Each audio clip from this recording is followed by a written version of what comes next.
కార్తీక మాసం బుధవారం రోజు మహాగణపతి యొక్క ఆరాధన చేస్తే సర్వ కార్యాలందు విఘ్నాలు తొలగిపోయి విజయాన్ని ప్రసాదిస్తాడు మహాగణపతి. ఈ రోజు ఈ వీడియోలో విఘ్నేశ్వర నమస్కార స్తోత్రాన్ని పఠిస్తాం. విఘ్నేశ్వర నమస్కార స్తోత్రాన్ని ప్రతిరోజు పఠిస్తే ప్రతి పనిలోనూ విజయం లభిస్తుంది. విఘ్నేశ్వర నమస్కార స్తోత్రం.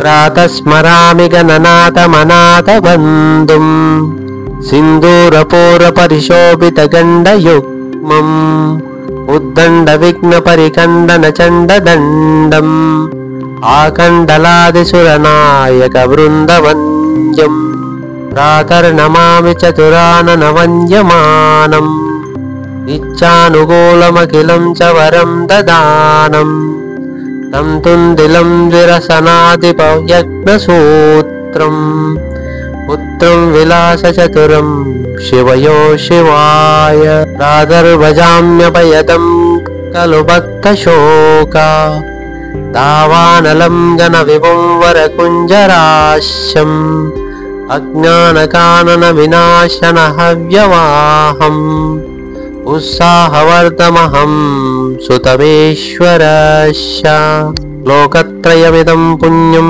సదా సామ్రాజ్యదాయకం ప్రాతరుద్ధాయ సతతం యః పఠేత్ ప్రయతః పుమాన్